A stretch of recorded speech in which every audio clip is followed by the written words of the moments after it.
Hello there, Playing for Karma here with a deck profile. Haven't done these in a while. So, I currently don't have to have internet, and I decided, well, let's do something with it. I recently moved into a new flat in Wales, and I'm, got a new corner desk, and a part of the reason why I did it was to do this exact thing. Start to do more TCG content by using a little area on the desk, with a nice little clamp for my webcam.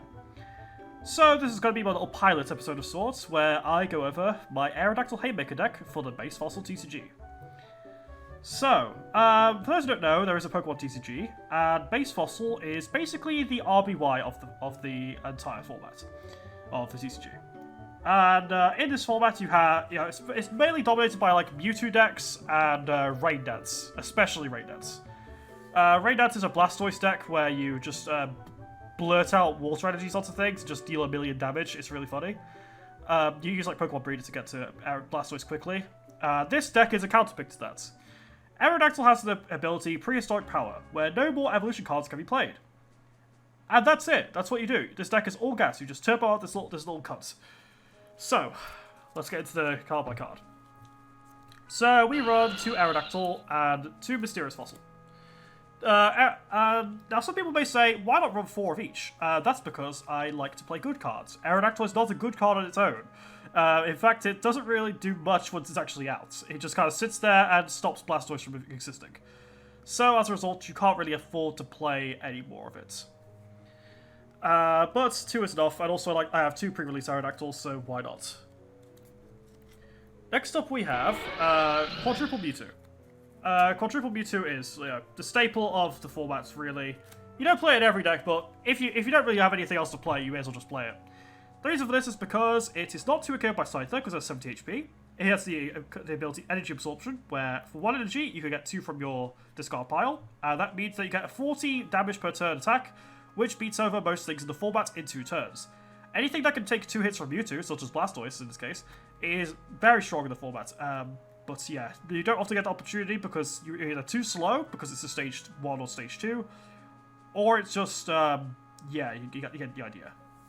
One of the best counters of this is Mew with Devolution Beam, I think it's called, which hits you for, depending on what energies you have, which means you can just kill Mewtwo easily. But yeah, this card is very strong. By the way, regarding the artworks, they do the same thing. I just like having the alternate artworks because I'm just a snob. And also I had one of these in one of my old VHSs for the Pokemon First movie, so I thought, hey, might as well use it. Anyway, so now we have Double Scyther. Scyther is a very strong, multifaceted threat.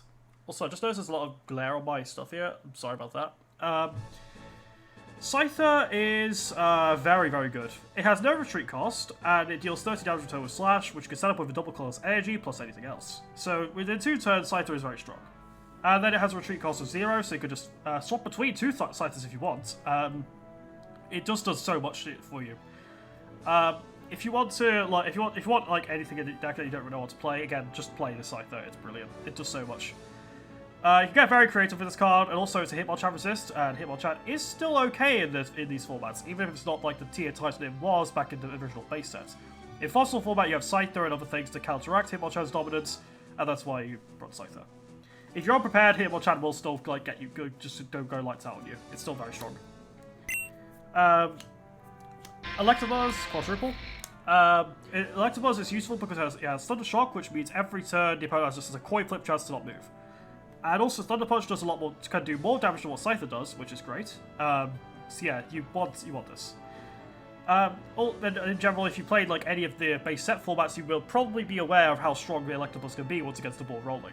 Strongly recommend this. Never run it less than 4 if you play this deck. Now we have trainers. Now, for those who don't know about this sort of thing, because some of you may just be playing the modern TCG, trainer cards were just items. They're all just items. There was no supporters yet. So every single thing here is not once per turn. You can play as many as you want, and as a result, this means that you can have, which is why you have like decks filled with trainers in these formats. So let's get to that. Super Potion, it heals Aerodactyl, and it's also it uses a computer search target in a deck of 60. May as well have it. Double plus power, I believe. Oh, it's triple. Now, this card is written wrong. It also, I believe you can also take 10 more damage as well, which means it does affect your Electabuzz sometimes. At least I think it does. But anyway. This helps you close out KO ranges on 70 HPs using Scyther, stuff like that. Very helpful card, and I would run 4 if I was like a bit of a crackhead on you. If I snort enough crack, I may as well do it, but I don't know. Yeah, it's very strong card. Double scoop up. This gives it like a pseudo heal and also pseudo retreats. This card is very fun. So for example, like if Mewtwo's running low, you can scoop it up and then discard all the cards. Then attach a Psychic Energy, then do it all again. Stuff like that is very strong in this deck, and also if Aerodactyl's running low, you can turn it off for a bit, but I wouldn't recommend it. That's why we have like Super Potion for that purpose. It's generally very good. Then we have Gust of Wind. This is like a premier card in the format. So you could switch something back, you could then just kill it. Very good for sniping out stuff. Definitely recommend running Gust of Wind if you can. Computer Search at 3. This has a very steep cost. You have to discard two cards from your hand to use it. So it's a very big deck. But it also searches Aerodactyl and everything in your deck. So it's very good for that purpose. In fact, if you want to get more cards, well, you can use some of the next one. Because if you only have Computer Search 2 of the cards in your hand, why not use one? Why not search your Professor Rogue and draw 7? Yeah, you get some really strong draw chains here. And if you go into another Computer Search, you can do it all again. It's very good. Yeah, back in this format, you had a lot of draw power.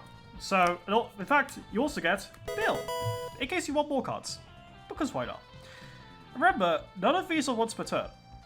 None of these are supporters, so they didn't exist yet. So you could just constantly use these. So you can sometimes have really long turns where you're just like going through your entire deck, trying to find your Aerodactyls and just using them. If you open well with these, you're golden. Now, for some of the cards that people don't like to play against in this format, the energy removals. Super energy removal requires you to discard energy attached to one of your Pokemon to take 2 from another. Energy removal is just straight removing 1 from opponent. These are very impressive cards. Yeah, they're very important as well because it prevents Rain Dance from getting out of hand. It prevents all sorts of stuff from getting out of hand. And also, it's very good for stopping Mewtwo because if you could take, because like in some decks with Mewtwo, they'll run like a very few Psychic Energies. If you take the Psychic Energy off Mewtwo, then you, with Super Energy removal, you can often just stop Mewtwo from just do what he wants, which is brilliant. Lots of stuff like that. Very important cards. If you don't run like at least like 6 of these things, you are probably in a bad spot. These are my favorite ratios. Because like even is good, and 4 tends to show up too often, especially with Super. 2 energy retrieval, getting your own back because you never know when you're gonna need them. Yeah. Then we have Item Finder. This is a great way to get back your mysterious fossils after your Aerodactyl's died or something, especially if you have to scoop them up because that will discard the mysterious fossil. It also you can get back your Professor Oak, refresh your hand, stuff like that. Very good card. Again, but like Computer Search, it requires 2 cards to be discarded, so this cost is quite steep. Make sure you're already ahead when you're using this card, otherwise you may be in a bit of a pickle. Now we have the energies. So 1, 2, 3, 4, 5, 6, 7, 8. 8 Psychic Energies. These are from Mewtwo and nothing else. You don't want to run too many energies in this format because you don't really run that many Pokemon. So yeah. Then we have 1, 2, 3, 4, 5, 6 Lightning Energies. These are for Electabuzz. And then you have the 4 DCEs. You want to run 4 of them at all times in most decks because holy crap, is it good in this format. I don't think they really knew what they were thinking when they made this card. Because again, it sets up your Scyther.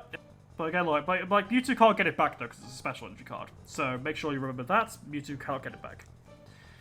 But also it means you're more vulnerable to energy removal because if you remove, because it doesn't like just turn, it just does bring it out to 1. It just takes it away outright. So anyway, that's the deck. Yeah, it's literally just Aerodactyl Turbo. Do nothing but that, and you'll probably be fine. What do I think of this deck? I think it's okay. It's not brilliant. It doesn't like. It's not like a match winner or anything. It doesn't. But like when it gets going, and it's very difficult to stop. Aerodactyl is not good. I want to like emphasize that for you all. Aerodactyl, like while it does stop Blastoise against any other deck, there usually isn't a matchup for it. So you're often like relying on your Mewtwo's to get anything progress going. Mewtwo itself is a very impressive card. Honestly, I'm surprised it wasn't banned when it was current formats. But then again, you don't really ban cards in Pokemon, do you? Most of the time, you're not doing that at all. because like I remember like when the Santa's Trump card got banned back in the day, when they should have just banned Shaman EX, but they just didn't. Like this is one of those formats I probably would have needed to ban this, but again, like what came from it was very fun. You can play a lot of weird decks in the base fossil format. There's like Moltres Mill. There's a lot like Do the Wave Wigglytuff is fantastic. I absolutely love fighting that deck. It's really funny. I'm running out of things to say here, but yeah. I'll leave a link to the Pokemon 1999 Discord in the description, and if you think it's cool, yeah, go ahead, play it. It's great. It's really fun. Anyway, this is Pokemon Karma, and I'll see you all next time. Sorry for lack of a VTuber model.